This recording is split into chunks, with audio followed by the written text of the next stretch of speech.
Bienvenido al podcast Tesoro de la Fe, en el que hablamos de las diferentes formas que podemos vivir la fe en la vida personal, familiar, parroquial y comunitaria.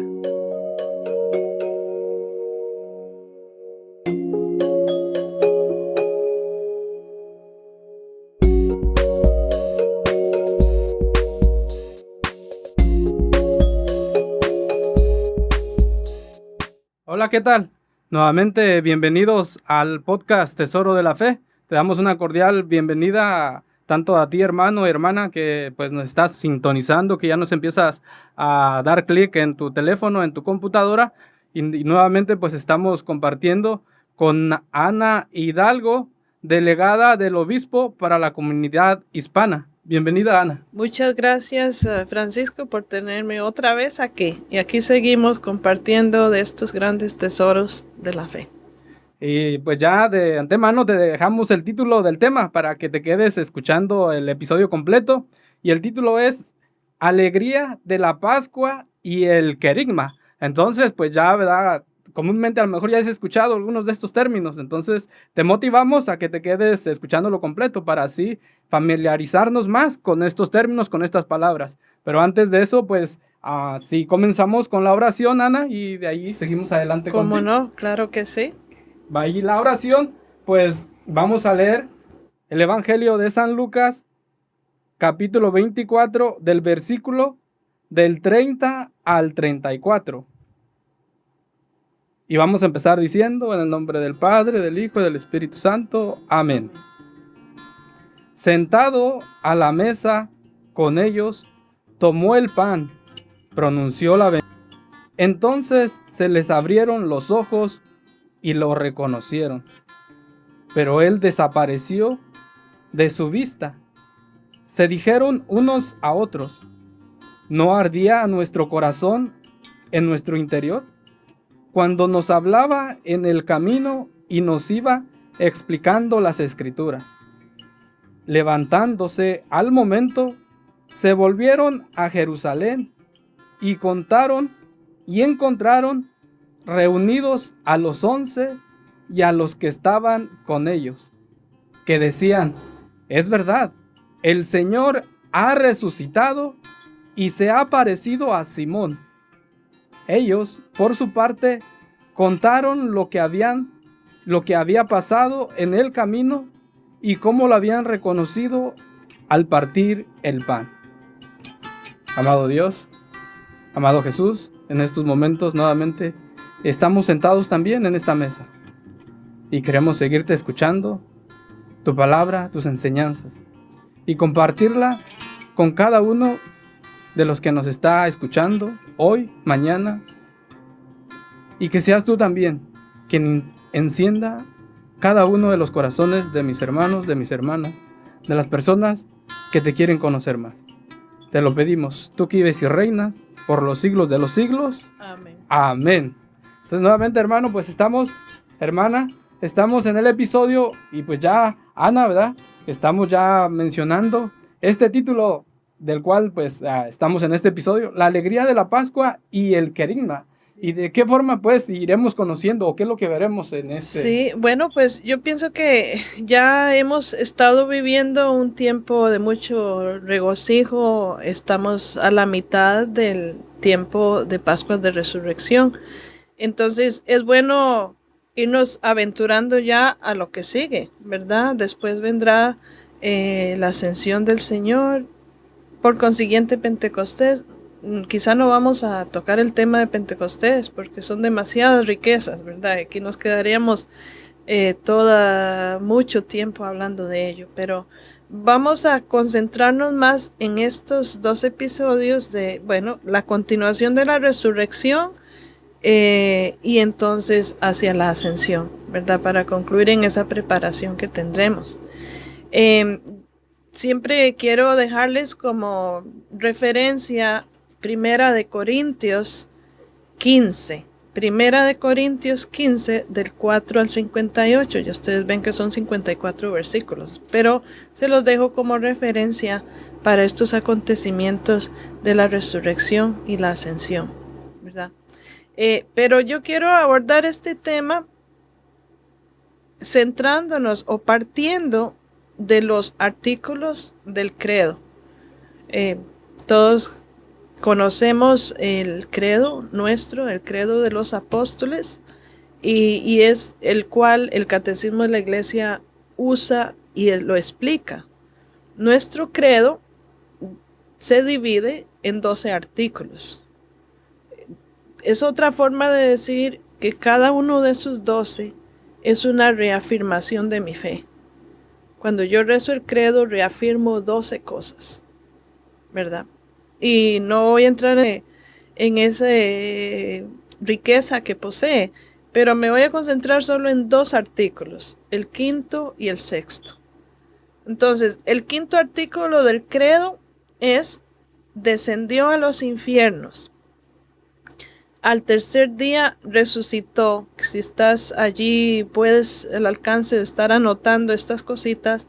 Esto está en el Catecismo de la Iglesia Católica, en los párrafos 638, 639 y el 571. Allí es donde habla específicamente del quinto artículo. Yo sé que hay una frase aquí, Francisco, que tal vez muchos la podemos cuestionar. Descendió a los infiernos. Hay 2 secciones aquí en este artículo. Descendió a los infiernos es una, y al tercer día resucitó entre los muertos. Entonces, descendió a los infiernos. Esa es la que quizá a muchos nos puede intrigar un poco. ¿Qué significa eso de los infiernos? O sea, Jesús se fue a los infiernos, ¿verdad? Entonces, por eso, creo que es importante entender esto. Apenas Jesús dice: Padre, en tus manos encomiendo mi espíritu, expiró, dice, pues muere, ¿verdad? En ese momento, como ya todos sabemos, en la biología, que la muerte es la separación del alma y el cuerpo, ¿verdad? Es algo espiritual también, ¿verdad? Y dice, nos enseña la iglesia que Jesús apenas muere, va a ese lugar. Apenas muere, desciende a los infiernos. Ahora hay que entender algo bien importante. La palabra infierno, antes de la resurrección del Señor, era algo diferente, era una realidad. Ok. Desde el pecado de Adán y Eva, acordémonos, Dios crea al ser humano, crea a Adán y Eva, y los crea en un estado perfecto. Los crea para siempre vivir, ¿verdad?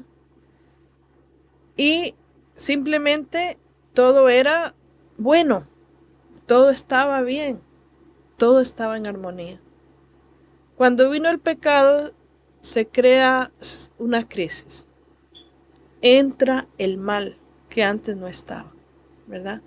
Ya sabemos que en primer lugar, antes de Dios crear el mundo, hubo algo allí donde ya una guerra, como se dice en el cielo, donde Lucifer se puso en contra de Dios y ya ellos estaban expulsados del cielo. Estaban expulsados del cielo y como Dios nunca, o sea, y de ahí es donde viene, Dios tuvo que crear un lugar para ponerlos a ellos ahí, ¿verdad? Una de las razones por lo que hubo ese desconcierto con los ángeles, con Lucifer, el gran serafín, era porque él no quería que Dios hiciera ser humano y por ende no quería que hubieran seres humanos, ¿verdad? Entonces por eso es que pone su aguijón allí cuando y lógico que al propiciar, o sea, tanto fue mucha la libertad de Adán y Eva en decidir al mismo tiempo que escuchan esa voz que los lleva a una desunión con Dios. Viene el pecado original, ¿verdad? Y entonces nunca viene la consecuencia del pecado y entonces la muerte viene como consecuencia que se quedó del pecado, ¿verdad? Entonces hasta todo ese tiempo las puertas del cielo estaban cerradas. O sea, con el pecado de Adán y Eva, entonces se cerró la puerta del cielo. Nos quedó la condena de no poder ir al cielo. Por eso es que en Génesis 3:15, ahí Dios hace una promesa, hablándole a la serpiente: pondré amistad entre ti y la mujer, entre su descendencia y la tuya, y ella aplastará tu cabeza. Y él, las dos versiones están bien, aplastará tu cabeza, porque ella indirectamente dando a luz al que iba a aplastar la cabeza, o porque de ella iba a nacer el que iba a aplastar la cabeza. Entonces las dos versiones están bien. Y entonces ahí Dios hace una promesa que iba a mandar un Salvador. Mucho que hablar. Voy a tratar de resumir aquí, ¿verdad, Francisco? Para resumir, entonces Jesús viene al mundo. Entonces recuerden, desde nunca, el cielo nunca se abrió para el ser humano, porque desde el mero comienzo hubo un pecado y no había entrada al cielo. Todo el Antiguo Testamento fue la espera de ese Salvador, para hablarles de qué se trata la Biblia, ¿verdad? Fue la espera de ese Salvador, todo el Antiguo Testamento. Fue esa espera de que venía el que iba a aplastar la cabeza, ¿verdad? El Mesías. El pueblo de Israel esperaba al Mesías. Entonces recuerden, durante todo ese tiempo el cielo estaba cerrado. Nunca nadie había entrado al cielo, ningún ser humano había entrado al cielo. Entonces, nos enseña la iglesia que había un lugar donde toda la gente buena, toda la gente justa, toda la gente santa que murió antes que Jesús viniera, y ahí se incluye San José y los patriarcas y toda esta gente, recuerden, desde el Génesis hasta cuando inicia el Nuevo Testamento. El cielo había estado cerrado y entonces, porque el Redentor, el Salvador que tenía que venir a hacer esa misión, no había llegado. Tenía que haber una redención para que el cielo se abriera. Entonces, durante todo ese tiempo, esa gente buena no se iba a ir al infierno. Entonces había un lugar, y tampoco tenían que ir al purgatorio porque no tenían tal vez nada, no tenían que purificar. ¿Dónde estaban? La iglesia llamó a esto el limbo de los padres. El limbo de los padres se entendía que era un lugar donde no había dolor ni sufrimiento, pero tampoco era el cielo. Era un lugar de espera. En un tiempo anterior, tal vez como una información extra, se le llamó incluso limbo a un lugar donde, según se entendía, que estaban los niños no nacidos, los que morían sin nacer, o los niños no bautizados, los bebés. En un tiempo quizá la iglesia pudo haber enseñado eso, pero fue algo que se descarta, porque esa realidad de qué pasa con esa parte nosotros no la sabemos. Sabemos que es un Dios de misericordia y que Él hace lo que tenga que hacer. Entonces no podemos hablar de un limbo donde están los niños no bautizados porque no están bautizados. Dios hace su plan. ¿Dónde están? Dios se encarga. Nosotros solo confiamos en Dios, ¿verdad? Donde ellos están, limbo donde estén los niños. Pero sí nos enseña que hubo un limbo donde estaban toda la gente justa y santa que había muerto antes de que Jesús viniera. A eso es que se refiere. Entonces, el infierno del que menciona aquí puede ser ese lugar, podríamos decir, tal vez dentro de ese infierno había un lugar que se llamaba el limbo, donde estaban los justos. El enemigo estaba esperando que Dios no cumpliera su promesa de redención para agarrarse a todos, ¿verdad? Entonces dice, Jesús, por ende, apenas muere, apenas alcanza el triunfo en el simular, en lo que se miraba, parecía fracaso, es donde ahí alcanza el triunfo. Dicen que ni siquiera el enemigo pudo saber que esa era la forma en que Dios tenía su plan para él. En un momento al ver el fracaso, supuesto fracaso de la cruz, creyó que ya había vencido. Pero apenas muere Jesús, se da cuenta que ese era el plan de Dios y él no lo supo. Entonces Jesús baja a ese lugar, a abrir ese lugar y a traerse a toda esa gente al cielo. Él viene y Él es el que tenía que abrir las puertas del cielo para nosotros. Entonces Él viene y recoge a todos esos justos, esos santos, como les digo, los patriarcas, San José, toda esa gente santa que sabemos de la que nos habla nuestro Antiguo Testamento, estaban en espera de que el Redentor viniera. Y entonces ellos se los lleva y entra con ellos victorioso, los lleva al cielo. Entonces, ese es el trabajo que el Señor hace mientras su cuerpo reposa esos 3 días en el sepulcro, ¿verdad? Entonces, los trae al cielo, abre las puertas del cielo y ahora nosotros somos los del después de la redención. Hemos nacido sabiendo que llevamos la esperanza de que ya podemos ir al cielo. Porque ¿cómo se hace la redención en nuestras almas? Por el bautismo. Los méritos de la resurrección se hacen, de la salvación que Dios nos alcanzó, se hacen totalmente activos en nosotros, comienzan en el bautismo. Entonces allí es donde inicia la acción redentora en nuestras almas.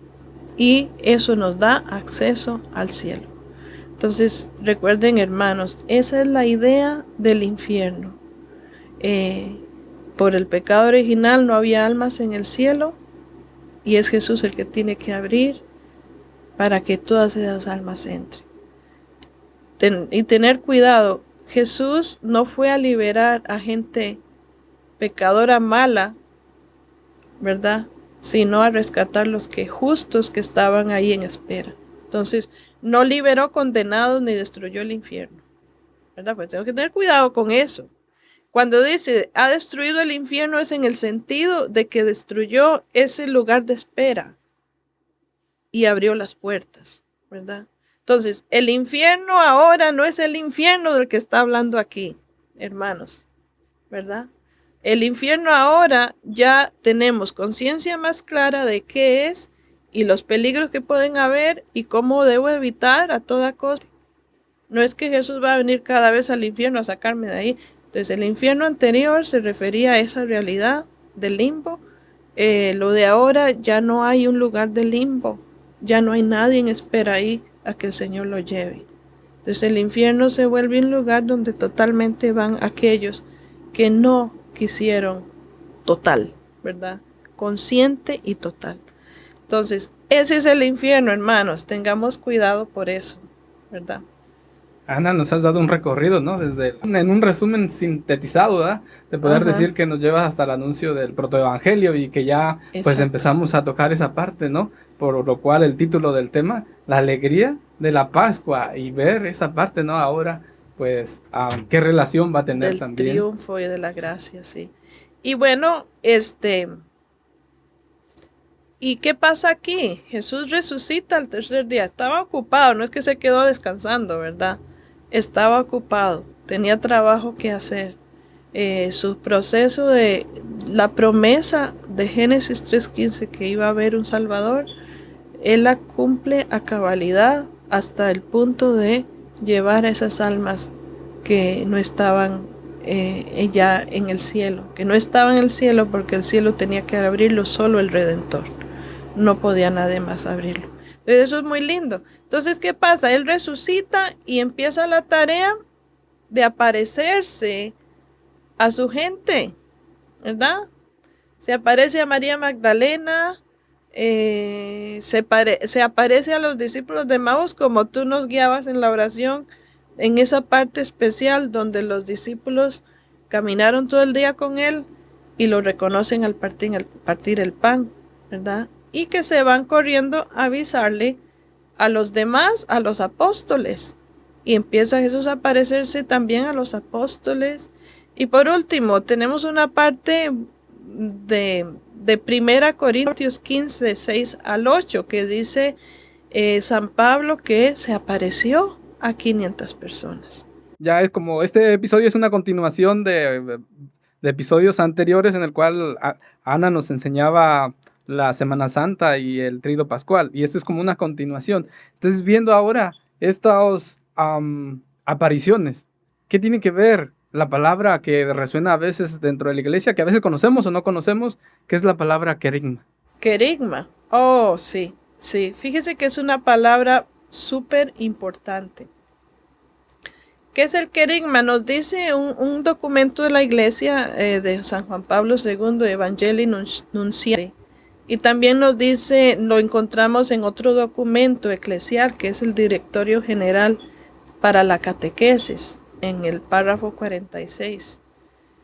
Aquí nos dice, el querigma, ¿qué es? Llevar la buena nueva, dice, a todos los ambientes de la humanidad.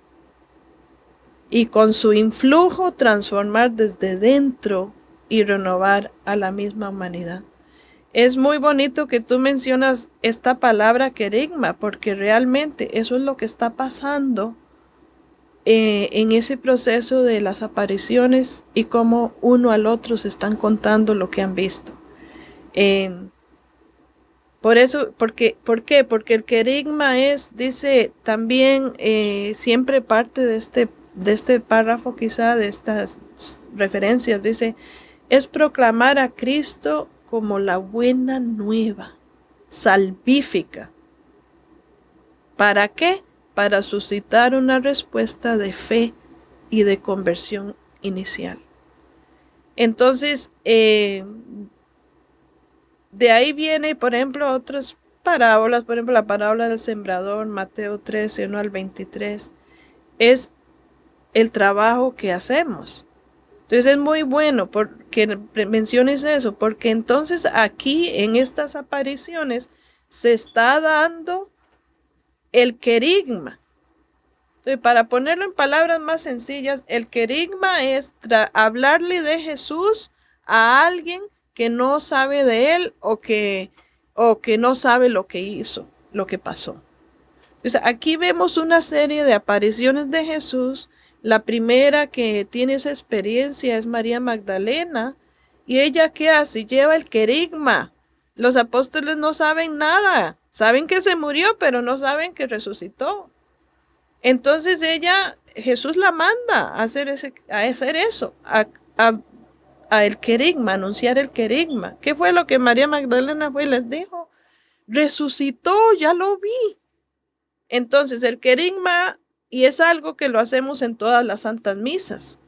Cuando el Padre dice, este es el sacramento de nuestra fe, decimos varias cosas. Vea, anunciamos tu muerte, proclamamos tu resurrección. Ven, Señor Jesús. O sea, que nosotros andamos anunciando la muerte del Señor. Nosotros cargamos en nuestras vidas la muerte de Jesús. Por eso la cruz era un símbolo de condena. Era un símbolo feo. Era como la silla eléctrica en nuestro tiempo. O la cámara de gas, o yo no sé, ¿verdad? Pero ahora la cruz ya no es para nosotros cristianos católicos, ya no es un símbolo de tristeza y de muerte. La cruz ahora es un símbolo de triunfo. La cruz ahora la ponemos en nuestra mano, la tenemos como símbolo de protección, de triunfo, de que nadie como Dios, ¿verdad? Y de que cargando a Él, entonces sabiendo que Él murió por mí, yo tengo fuerzas porque Él resucitó, ¿verdad? Entonces por eso es bien importante ver eso, el querigma. El querigma es anunciarle a la gente que que Jesús vino, que Jesús murió, padeció y resucitó, ¿verdad? Es importante que la gente vivimos con un Cristo vivo, que triunfó la muerte, la tentación, el pecado. Si Él lo hizo, nos dio ejemplo, nosotros podemos hacerlo. Entonces, eso es importantísimo, el querigma. Entonces, Magdalena va y le dice a ellos, resucitó. Entonces, ¿qué hace con los discípulos de Maús? Antes de lo que tú leías en la oración, ¿qué fue lo que pasó? Iban dos discípulos de camino, decepcionados de Jerusalén por todo lo que había pasado, y ya dijeron, aquí se acabó todo. Iban ahí casi llorando de la tristeza. Cosas, ¿por qué no lo reconocen? Es porque Él tiene ya su cuerpo totalmente en gloria, glorioso. Quizás es una de las razones por las que no pueden terminarlo de reconocer. O sea, ya está en toda su majestad. Y ya empiezan a decir, oh, ¿y usted qué? Bueno, ¿puedo caminar con ustedes? Sí, sí, venga, camine. ¿Y ahí ustedes qué van hablando? Pues fíjese que es que pasó de un Jesús que estaba ahí, creíamos que, y ya, pues no, ya todo se acabó. Y ahí donde Jesús les empieza a decir, es que ustedes no se acuerdan lo que dice las Escrituras. Nos dice que el Hijo de Dios, el Mesías, tenía que padecer. Y ahí todo el día les habla, ¿verdad? Y entonces después es en la noche cuando le dicen, quédese con nosotros. Y con la fracción del pan, oigan, con la Eucaristía, es donde lo reconoce. Y por eso Jesús, Eucaristía, a quien recibimos en la Sagrada Eucaristía, es un Jesús glorioso, triunfante, ¿verdad? Y es solo ahí cuando lo reconocen. ¿Y qué hacen? Salen con alegría. Correr. Es que no nos ardía nuestro... Y con razón sentíamos algo ahí en el corazón. Tuc, tuc, tuc, tuc. Algo. Dios mío, es que era Él. Algo, el corazón nos estaba diciendo. Lo que los ojos no pueden ver, el corazón sí lo dice, ¿verdad? Y entonces ellos corren a decirle a los apóstoles, resucitó. Sí, verdaderamente, dice la Escritura. Y verdaderamente resucitó, como dice ahí. Y ya van y le dicen a los apóstoles también se enteran, ellos también empiezan a ver a Jesús. Está Tomás, el que no creía porque no estaba cuando vino, después lo hizo tocar. Ya eso lo hemos estado ya meditando en estos primeros tiempos de este tiempo litúrgico de Pascua de Resurrección. Vemos también cómo el mismo San Pablo eventualmente en 1 Corintios 15, de 6 al 8, que ya creo que se los mencionaba, dice que se apareció a 500 personas. Él siguió haciendo ese proceso. El querigma es eso, anunciar que Cristo ha muerto, ha resucitado y que va a venir, ¿verdad? Muchas veces nos critican a nosotros católicos, ustedes nunca hablan de que el Señor viene, el Señor vino. Uy, ¿cómo que no? Todos los días que se celebran las misas en todo el mundo decimos eso. Anunciamos tu muerte, proclamamos tu resurrección, ven Señor Jesús. Este es el misterio de nuestra fe. Sí, es Jesús. Ahora una cosa interesante en cuanto al querigma.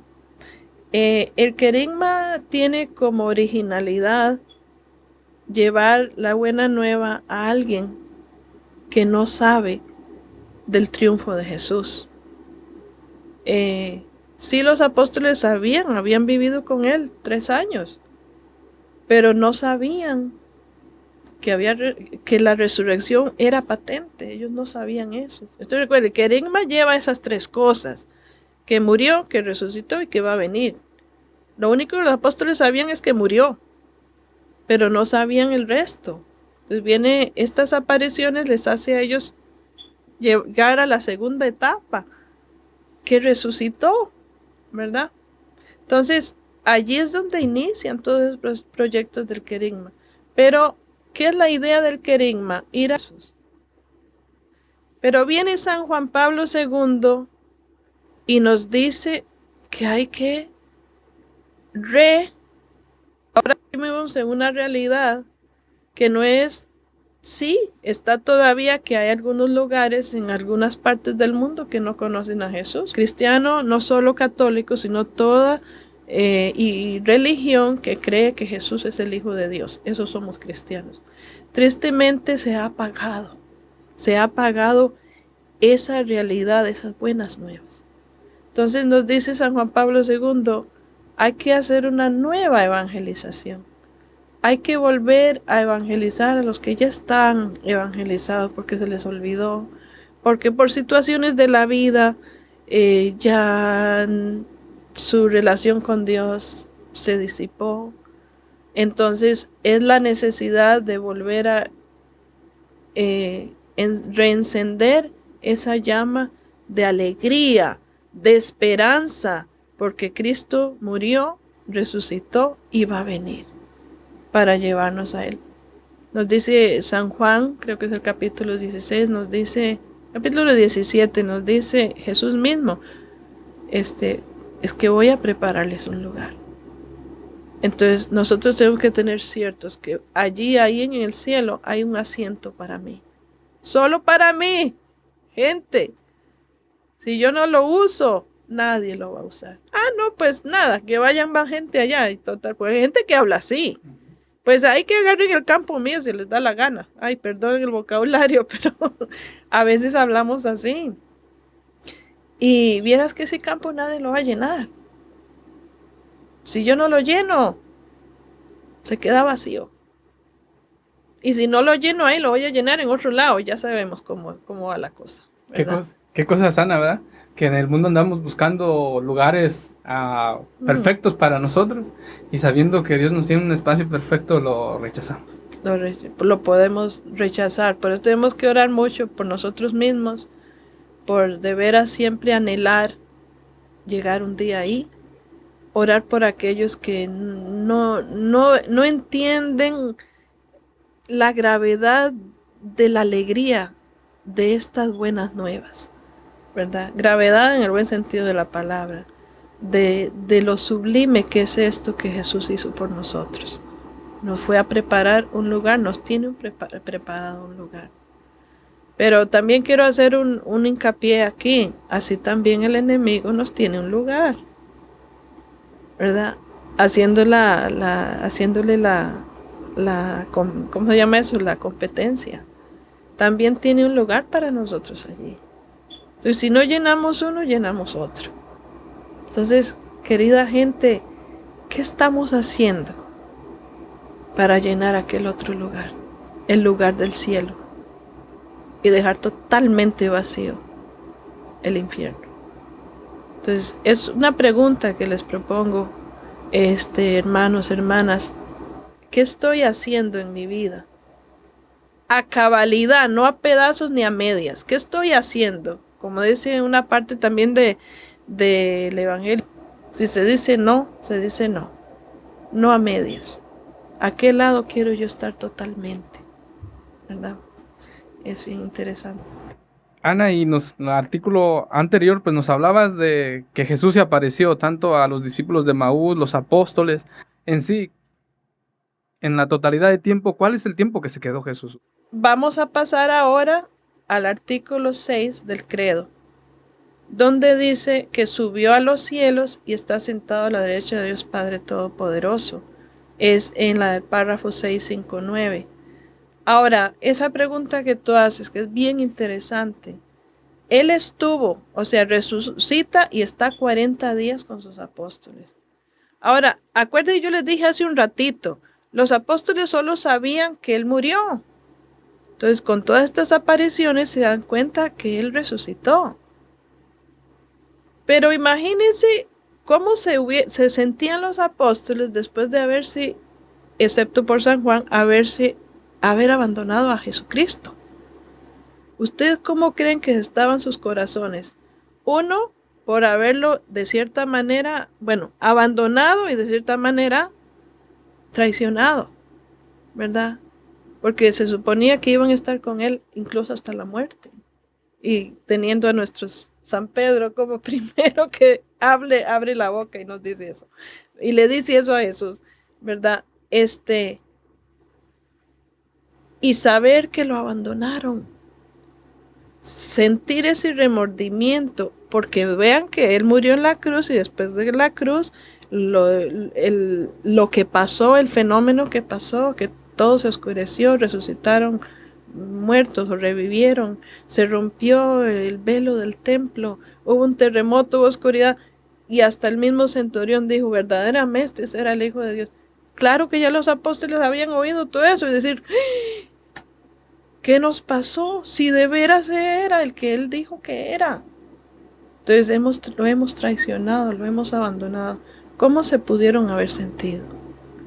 Entonces por eso Jesús utiliza aquí una pedagogía divina, nos dice la iglesia cuando hablamos de la catequesis, ¿verdad? Nos dice, Jesús utiliza aquí también una pedagogía divina. Él tenía que quedarse unos días más para que los apóstoles, para que él verbalizar y perdonar directamente a los apóstoles. Él tenía que restablecer a los apóstoles. Lo que parece es lo que Dios iba a usar para fundar las bases del cristianismo.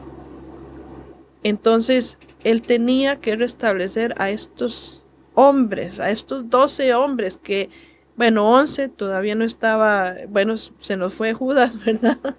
Él tenía que restablecerlos, él tenía que restaurarlos, él tenía que devolverles la esperanza. Ellos tenían que salir, superar ese proceso de remordimiento y de la traición. Ellos tenían que ser reconfortados.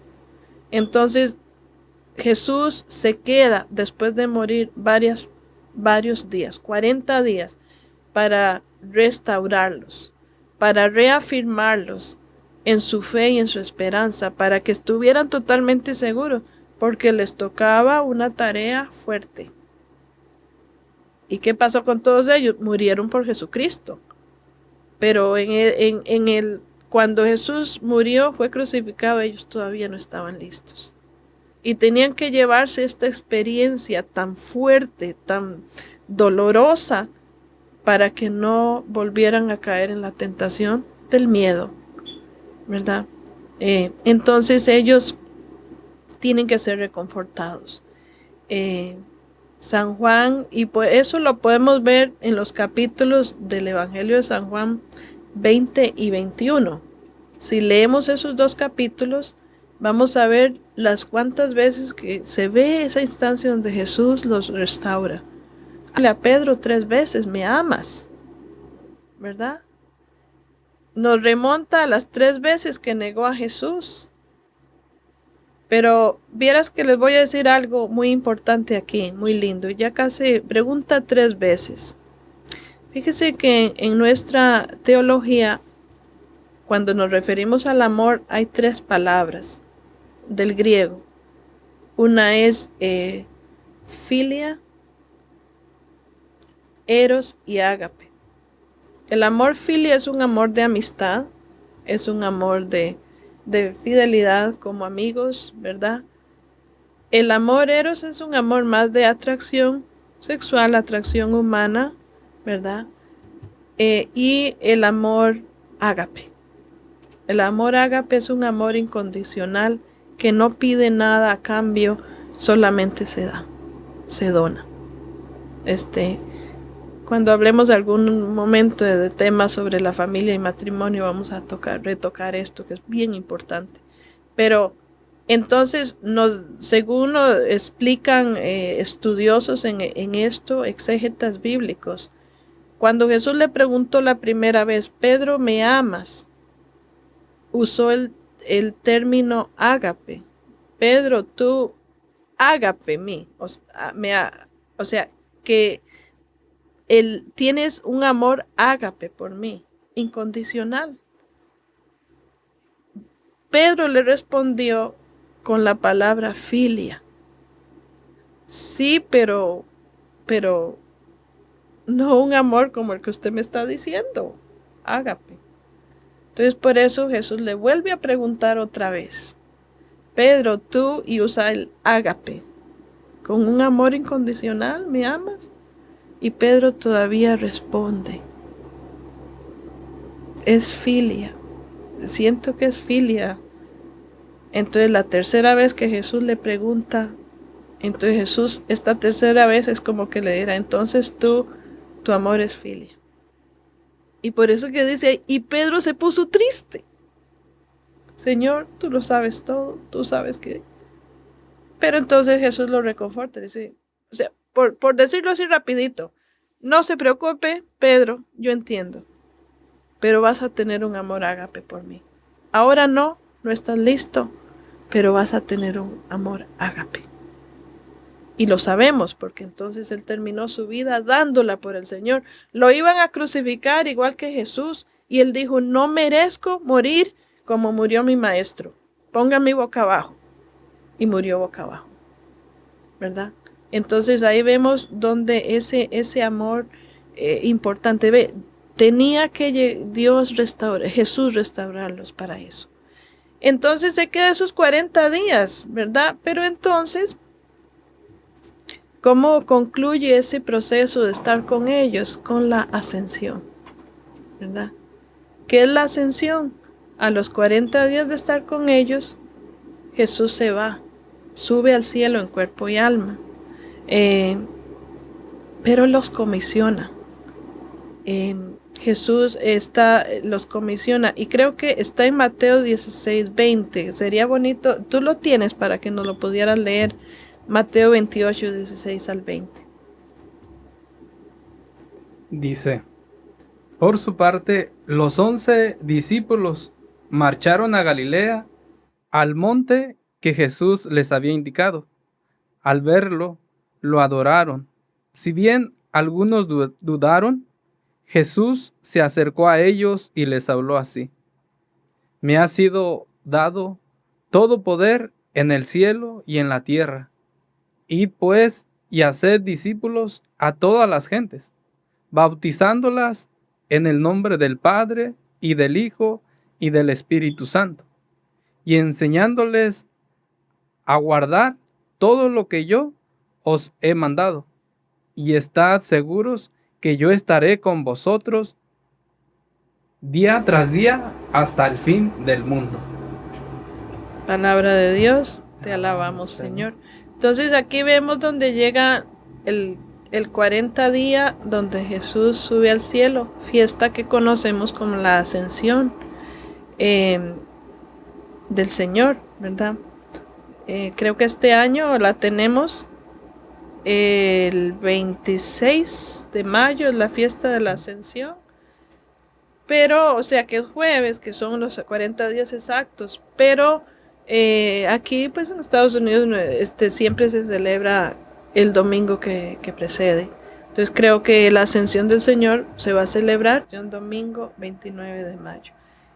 Los comisiona, y vea que ahí es donde Él les dice, vea, porque ya Jesús lo había dicho, es bueno que yo me vaya para que venga el Paráclito, el Consolador, el que los va a alentar. Entonces Jesús se va, y a los 8 días es que va a enviar el Espíritu Santo, donde está María Santísima, su madre, con los apóstoles, ¿verdad? Y esperando la venida del Espíritu Santo, el Pentecostés.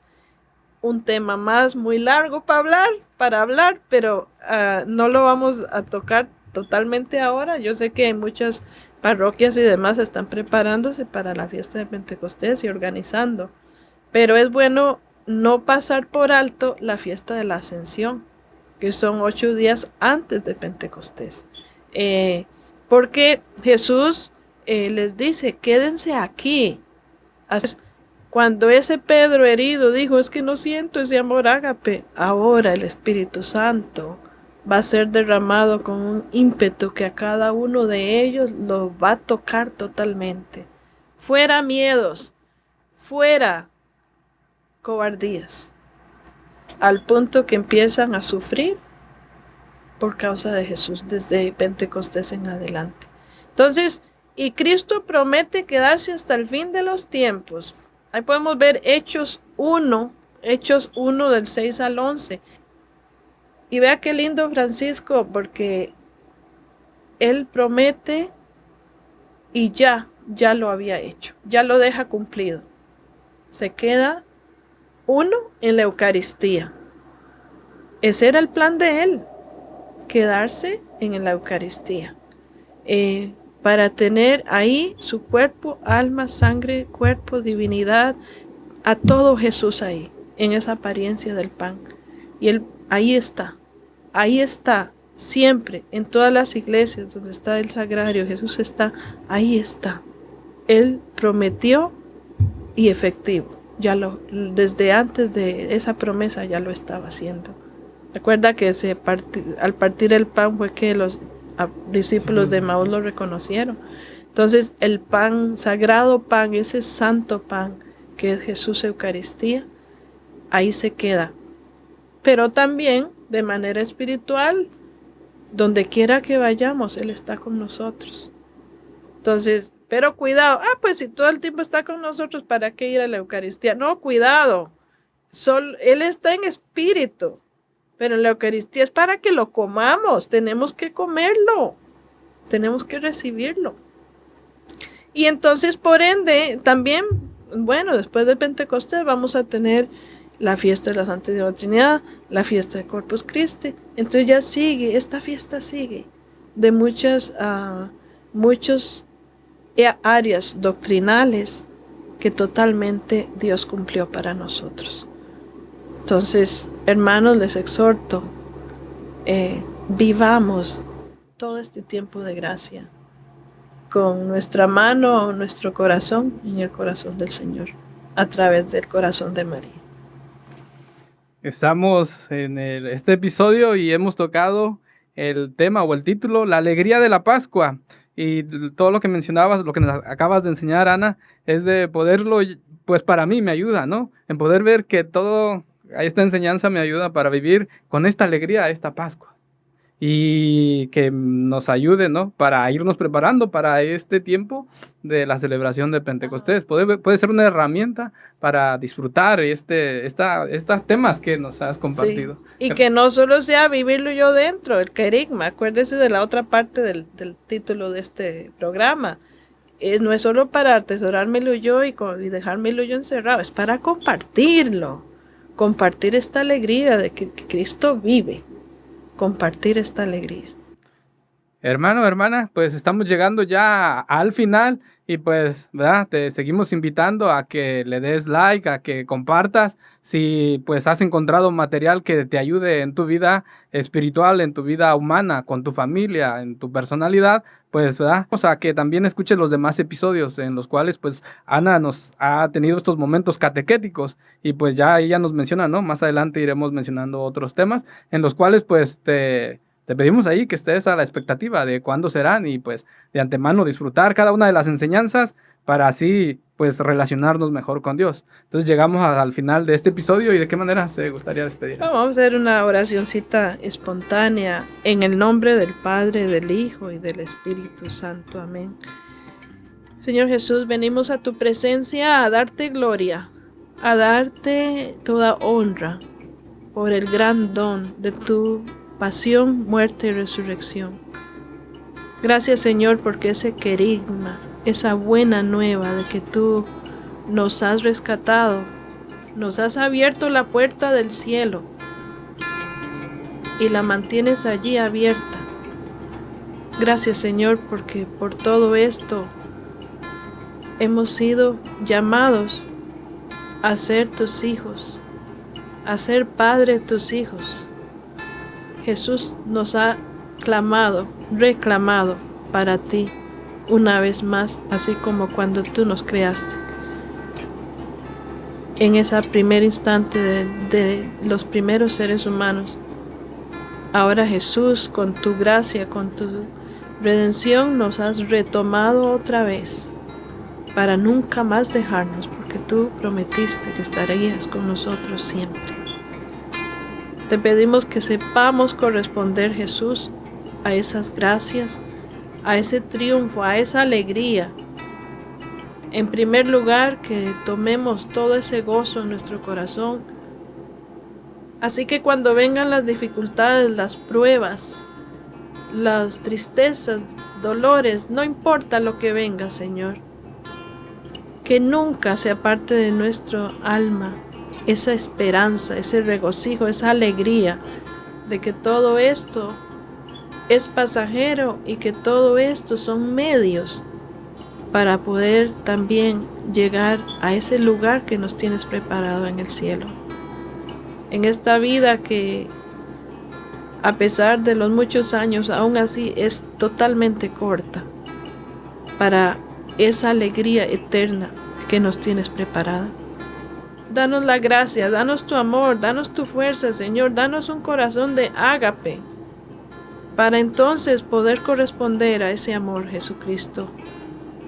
Y así también que este amor, este regocijo no se quede solamente egoístamente metido en nuestros corazones, sino que tengamos la alegría de poderlo compartir a toda persona, llevar el querigma a todos aquellos que amamos, a nuestra familia, a nuestros seres queridos, y a toda persona de nuestra comunidad de fe, a todos aquellos amigos, enemigos, a todos los que nos encontramos en nuestro camino, en esta vida, que puedan ver en nosotros esa marca de la alegría de tu resurrección. María Madre, enciérranos en tu corazón. Continúa tú también recogiendo a tus hijos, a tus hijas, así como estabas allí unida, uniendo a los apóstoles en oración, en espera del Espíritu Santo. Así también nos lleves a nosotros. Que esa ascensión nos reconforte en lugar de hacernos sentir tristes, sino que más bien nos alegre porque tu Hijo continúa haciendo su obra en nosotros. Gracias, María. Dios te salve, María, llena eres de gracia. El Señor es contigo, bendita eres entre todas las mujeres, y bendito es el fruto de tu vientre, Jesús. Santa María, Madre de Dios, ruega por nosotros pecadores, ahora y en la hora de nuestra muerte. Amén. Gloria al Padre, al Hijo y al Espíritu Santo, como era en un principio, ahora y siempre, por los siglos de los siglos. Amén. En el nombre del Padre, del Hijo y del Espíritu Santo, Dios les bendiga a todos.